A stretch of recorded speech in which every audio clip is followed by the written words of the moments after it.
is self-awareness? This is being aware of one's own thoughts, beliefs, feelings, sensations, physical reactions, impulses, desires, frustration tolerance, hormones, distortions, defenses, motives, strengths, weaknesses. Shadow, that is negative side of ours. Attitudes, self-esteem, self-image, self-confidence. Values, goals, purpose of life. And how these can help or hinder communication, performance, and relationship with self, others, and Allah Almighty. Self-awareness is also about acknowledging and appreciating the outer world, others' feelings, thoughts, attitudes, values, and reactions, and how these can help or hinder communication and relationships. You are all professors and teachers, and good relationship with your students and administration, and similarly students' relationship with teachers and other teachers. So it's also about knowing other people, okay? Not only self. Monitoring and enhancing one's own development, be it progress as a human being or as a professional, and of course in other roles. So this is self-awareness, and all those points in next workshop will integrate into this understanding. Your understanding also. We can look at self-awareness from the point of view of JoHari window. Jo and Hari were two authors who described this window, and they describe self-awareness as a window which has four parts: our open part, hidden part, blind part, and unknown part. So let's see what are these parts. So open part is what I know about myself and who people know. That is my open part. That I am a psychiatrist, professor of psychiatry. Some of the things which I need to do initially. Hidden part is what I know about myself, but you are not aware of that. It's hidden from you. Okay. So these two parts are known to me. And then blind part is what I am not aware, but you are seeing it. You are aware of it. So that's right, blind. And unknown part, which is not known to me as well as other people. So blind and unknown part are unknown to me. And open and blind parts are known to others, while hidden and unknown parts are unknown to other people. So you are not aware of my hidden and unknown parts, but you are aware of my open and blind parts. So we would increase our understanding of self-awareness on the basis of this JoHari video and progress in the workshop. What are the values? What are our values? Our moral values, our ethical values, other values which we give priority. You can write your 10 most important values, 1, 2, 3, 4, 5, 6. And if you choose to change the order of those values, then your behavior will change. For example, if my current values are comfort, self-interest, and control, top 3 values, and I choose to change these values and select honesty as my number 1 value, and intimacy 2 and service 3. So my whole behavior pattern would change according to these values. So we need to look at our values and see how can we bring useful or constructive changes in those values. So if you change your priorities of values, your behavior will change. You need to be aware of religious and cultural sensitivity. And nowadays it's vertical sensitivity which is very important. You need to be very, very careful. Ethical values, we deal with patients and of course other people also need to be aware of ethics. Because whatever I suffered in my life was when I was not able to be mindful of my boundaries. So boundaries would decide whether you succeed in life or you fall into a big hole. Okay? So boundaries. So boundaries are physical boundaries, sector boundaries, emotional boundaries, financial boundaries, relational boundaries, time boundaries, and so many boundaries. So you have some rights, I have some rights, and I need to be mindful of my rights as well as your rights. So boundaries should need to be healthy. Very rigid boundaries are also, troublesome, and very flexible boundaries are also troublesome.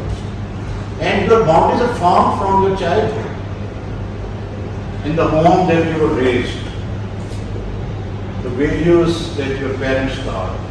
Okay? So if someone's boundaries are violated in the childhood, so he or she would have difficulty in maintaining healthy boundaries with other people. And strengths and weaknesses, need to be aware of those. Skills, self-care skills, communication, professional, social, problem solving, and other skills. So there are interpersonal skills and there are intrapersonal skills. Interpersonal skills and intrapersonal skills. In this workshop, we are trying to learn some interpersonal skills as well as intrapersonal skills. We are looking at our self-awareness and other things related to self-awareness. Those are interpersonal skills. Need to be aware of our attitude to self and others, and of course towards our Almighty. And what is our lifestyle? We need to have a look at our lifestyle. What are our healthy habits? What are our unhealthy habits? And how we are taking the life, taking it too serious or enjoying it reasonably. So we need to look at the lifestyle. And this is the thing which I find it difficult, okay? To balance my life. So we need to have reasonable balance in various areas of our life. We tend to focus on one area or two areas or three areas and then neglect other areas. We need to have a reasonable balance in our life. But this is a very important concept, that my past affects my behavior and attitudes in the present. If my father was harsh in the childhood, okay, then I'm likely to get a very harsh boss. Okay, very harsh boss. I would select an organization where I would make it sure that my boss, abuses me or humiliates me, okay, or rejects me. So my past would be affecting my present. And there is a saying about, mother. वो कहते होते हैं कि एक तो biological माँ ठीक है, और एक बायोलॉजिकल माँ जब आप उसको इंटरनलाइज कर लेते हैं हमारे अंदर बैठी होती है, ठीक है, और एक बीवी की सूरत में है, तो इसी तरीके से फादर की we internalize our parents and as well as other important figures in our life, and they are sitting inside. Okay? If mother was harsh and critical voice inside, and we create our situations which we face in the child. This is also very, very crucial concept, that how much I am differentiated from others. The age of 18 to 36 months is the age when the child differentiates from mother or father. Okay? The child understands that they are different people with their own thoughts, feelings and behaviors. But when the boundaries are enmeshed, some children don't differentiate from their mother or father. And then there are problems in the adult relationship and other areas of life. We need to be aware that other people are separate, autonomous individuals with their own thinking, feelings, behaviors and initiatives. We should be mindful of that. And if somebody is undifferentiated, then it takes a lot of time, a lot of psychotherapy to heal that. Compliance and autonomy, this is a conflict which haunts us. If we are excessively compliant, then there's a problem. But the society and organization and other people demand that we need to be compliant. But we need to maintain a reasonable balance between freedom and compliance. Excessive compliance creates a lot of problems. For example, if one is excessively compliant, then he or she cannot say no to unreasonable demands. And drug addiction and all those things are due to that, because we cannot say no. We are excessively compliant. And due to excessive compliance, our feelings are repressed. We cannot express our feelings like anger, anxiety, or sadness. So we need to create a balance in ourselves as well as our children and people around us. Empathy is basically looking from the point of view of others, as if you are standing in their shoes. So we need to develop a reasonable empathy with other people. And non-judgmental attitude, this is a big problem. And because we are judgmental towards each and everything, not only about ourselves, but whatever is happening around us, we are judgmental, giving judgment. And our mind is giving non-stop judgments. Non-stop judgments. You did this thing wrong, you did this thing wrong. Okay? About self-management. So that's a big problem. That's a big problem. Needs. So there are certain needs that need to be met adequately in the child and in the adult.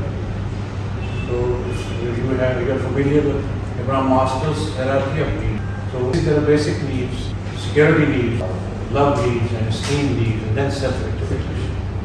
But sometimes our needs are not met in the childhood. Some of our needs are not met, and that creates problems. And then we are seeking those needs in our adult relationship in an unhealthy way. The needs which create a lot of problems. These are called narcissistic needs.